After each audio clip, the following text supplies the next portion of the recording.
Бәріне сәлем. Бүгінгі видеода мен сендерге Инстаграмда өз парақшаларыңды қалай дұрыс жасау керектігін үйретемін. Ең алдымен бірінші неден бастаймыз? Бірінші біз Edit Profile дегенді басамыз. Edit Profile. Осы кнопканы басып, сосын ары қарай әдемі мына жерге другое фото дегенді бассақ, онда біздің новое фото профилі деп ашатын болсақ, кез келген өзімізге керекті. Мысалға, мен мына фотоны қойғым келеді дейік. Немесе мына фото әдемі тұрады. Сосын соны мысалға далее деп арнайы міне астында шығарсаңдар фотолардың қолданылатын эффекттер бар. Сол эффектті бірақ тағы да бір рет бассаңдар, міне мынандай, яғни осы эффектті қолданудың жалпы частота дейді ғой, сондайды қарайды. Міне фотоны қойдық. Енді тағы да Edit Profile. Имяға не деп қоямыз? Имяға Айгерім деп қоямыз. Менің есімім Айгерім болады. Айгерім. Жаңа фамилияны да жазып қоюға болады. Тілеубердиева деп. Сосын имя пользователіні міне осындай әдемі өздеріңіздің аттарыңызбен сәйкес, фамилияларыңызбен сәйкес әдемі осындай логинді жазасыздар. Мысалға, егер былай мынаны өшіріп қойсақ, міне имя пользователя занято дейді. Егер жанына аны тіркеп қойсақ, онда имя пользователя, яғни не занято. Енді келесі сайт деген жерге біз осындай номерді жазамыз. Сосын ары қарай осы 7-ден кейін өзіміздің номерімізді жазамыз. Сонда бұл сайтқа басқанда кісілер сіздердің WhatsApp номерларыңызға келеді.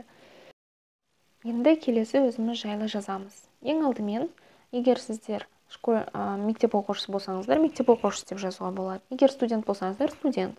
Мен қазіргі таңда студент емеспін, оқуды бітіріп қойғам, және мамандығым бойынша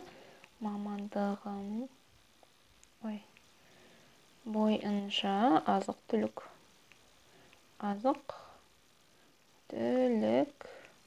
маманы. Так, бұл әдемсіз көрінеді екен. Әдемірек бұлай болады. Сосын жанына смайликтер қойып қоюға болады, осындай әдемі. Так, тамақпен байланысты қандай смайликтер бар бізде әдемі? Лағман қойып қояқ. Лағман. Так, потом енді келесі азық-түлік маманы. Екіншісі мен қазіргі таңда интернет кәсіпкермін.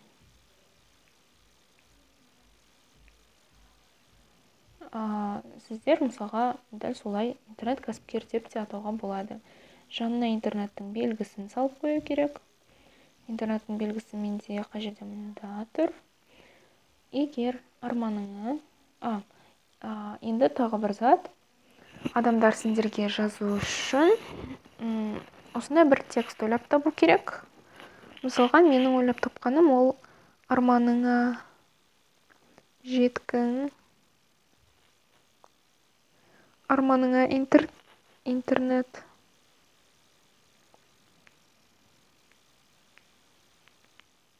жеткін келсе, маған жаз.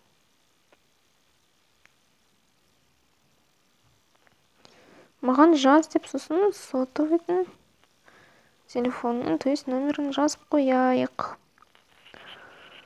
Так, енді номерімізді жазып қойдық, бұл женский, бәрі дұрыс. Енді міне қарап отырсаңыздар, барлығы пайда болды. Енді келесі сурет басу керек. Суретті қойғанда әдемі суретіміз керек. Мысалға, мына сурет әдемі. Далее дейміз, сосын астында осындай фильтрлар бар. Фильтрларды мысалға тағы екінші рет бассаңыздар, оның интенсивность дейді ғой. Сол қаншалықты керектігі. Мысалға, бұлай қойсақ, міне бұл бастапқы фото менде мысалға қараңғы. Мынаны қаттырақ көбейтсек, онда тым ашық болып кетеді. Ортасына қойғанда міне самый идеальный вариант. Сосын оны далее дейміз. Тағы да міне айтпақшы, қараңыздар.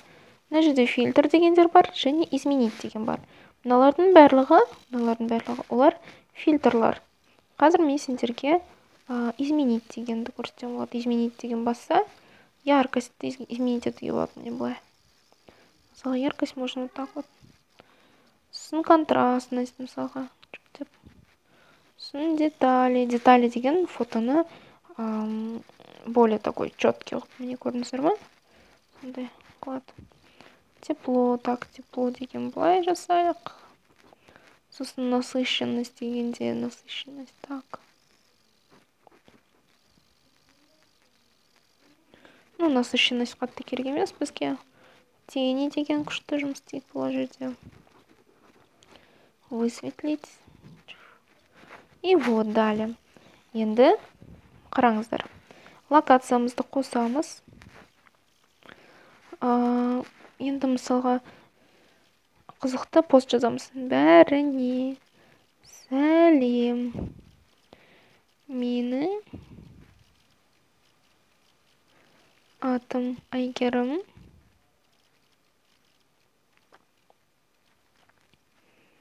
Так, смайликтарды қойып қойға болады. Мен атым Айгерім. Жасым 22-де.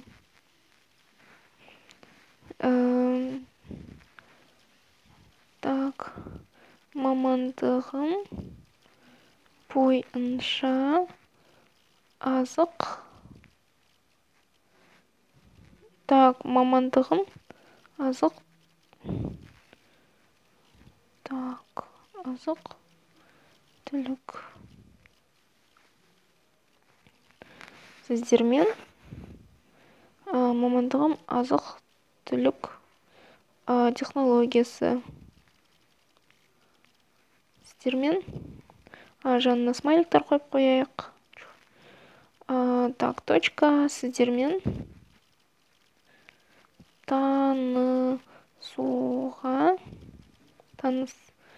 танысқаныма қуаныштымын.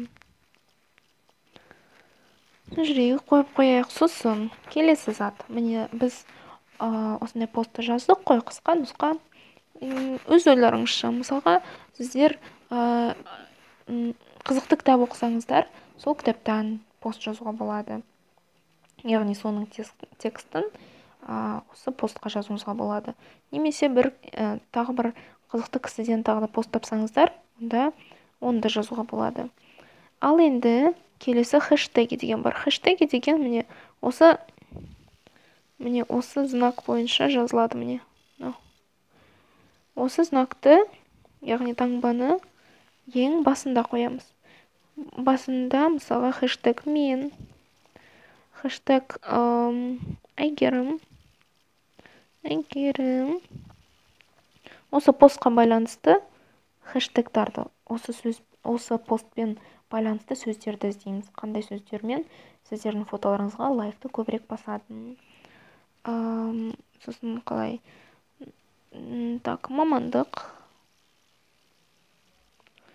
Азық түлік. Сүт, яғни менде көбірек. Нан. Шай, май. Так. Достық. Инстаграм. Инсталем. Және махаббат. Тағы да басқа ең сондай популярный хэштегтарды сіздер Google-дан қарап, немесе басқа да, көбіне Google-да жүреді. Өзіңіздің ойыңыздан да құрастыруыңызға болады. Осындай хэштегтарды жазасыздар. Сосын добавить место дейсіздер. Добавить место дегенге, мысалға, Астана, Қазақстан. Так, метки людей, поделиться. Мына жерге мысалға тағы бір кісімен түссеңіздер, осы метки людей дегенді басасыздар. Яғни ол міне тұр ол. Сосын осы метки людейді басқанда кез келген жерге былай тық ете салсаңыздар, ол шығады. Мысалға бұл кісі болса, онда ағылшын тілінде оның логинін жазасыздар. Міне шығады, мысалға логин, так, восстание, вот, например, восстание жазсаңыздар, міне шығады, көрдіңіздер ма? Яғни восстание деген профайлдың кісілері өздерін медит етіп қойған фотографияларды көріп қояды. Так, енді поделиться дейміз. Поделиться дегенде, міне, көрдіңіздер ма? Бәріне сәлем, менің атым Айгерім, міне, Көкшетау. Осыған байланысты сіздерге лайк қояды. Сосын ары қарай Инстаграмда жұмыс істегенде, мысалға Мадина Сақтағанова ательер дейді, қандай әдемі көйлек. Мысалға маған ұнап тұр бұл көйлек. Мен жазамын, қандай әдемі көйлек. Так, махаббат, қайда махаббат? Вот, осындай комментарий. Және тағы да осылай кетіп бара жатып, міне, бәріне лайк баса береміз. Вот. Кейбір мысалға, тағы да басқа аккаунттар, мысалға, егер сіздер уже Инстаграм арқылы жұмыс істейтін болсаңыздар, мысалға восстание деген, көрдіңіздер ма? Ода 3-ақ қана подписки және 219 мың подписчики, яғни 219 мың адам оған қарайды. Сондықтан оның посттарының астына да комментарий жазуға тырысамыз. Так, не дейді бұл жерде. Так, 5 основ эффективного воспитания. Как воспитать детей со знаком плюс, общество со знаком минус. Семинар проводят, Так, очень интересно, деп жазайық. Очень интересно. Сонда біздің парақшамызға көбірек адамдар көретін болады. Және мысалға подписчиктерін ашсақ, оларда міне мысалға қандай қызықты кісілер бар. Мысалға Ару Саукенова дейді, модель of Мисс Жастар, Candy Girl дейді, воспоминание, электронный альбом. Әдемі қыз екен. Подписаться дейміз. Сосын лайкты басып қойып қояқ. Әдемі қыз екен. Күшті екен. Лайк басамыз. Марал Идрисова дейді. Бұл закрытый аккаунт, жарайды, запрошено дейік. Сосын осылай міне подписка жасаймыз. Өзімізге қызықты деген кісілерге, яғни өзімізбен бірге бізді да оқитын, біздің досымыз болатын, біздің бизнес-партнеріміз болатын кісілерге подписка жасаймыз. Осылай подписка жасаймыз. Сосын олар біздің парақшамызды қарап, бізге өздерінің сұрақтарын қояды. Міне көрдіңіздер ме? Бір адам жазылды дейді. Анель Алексар дейді. Иә, сол шопыр қызбын, телеведущая, продюсер дейді. Күшті екен. Тоже лайктарымызды бас қоямыз. Осы кісілерді қарасаңыздар, міне осылардың сияқты өте қызықты фотоларды сіздер де өздеріңіздің парақшаларыңызға қоюларыңыз керексіздер. Stories деген, қазір мен сіздерге көрсетем. Stories деген міне осы зат. Егер ол зат бос емес болса, міне мына үстінде тағы бір фотоаппараттың белгісі болады. Сол затқа басасыздар. Сосын Stories деген соңғы 24 сағат. Мысалға мынаны. Мысалға маскаларды қолдануға болады. Ой. Вот масочкалар бар осындай. Әдемі. Міне мысалға, так, жаңа жыл деп сондай басып қоямыз. Жоқ, бұндай не келмейді. Керемет демалыс.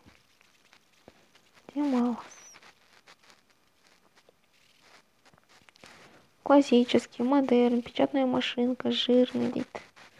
Керемет демалыс дейміз, да? Былай жасап қоямыз.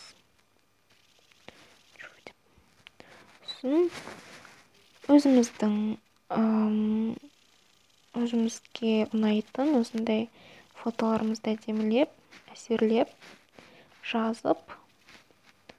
Ой, бұның түсін өзгертуге болады, сондай әдемі ғып жасаймыз. Инстаграм ол, яғни сіздердің өздеріңіздің сондай өнерге деген құштарлықтарыңыз. Поделиться дейміз. Готово. Окей. Вот.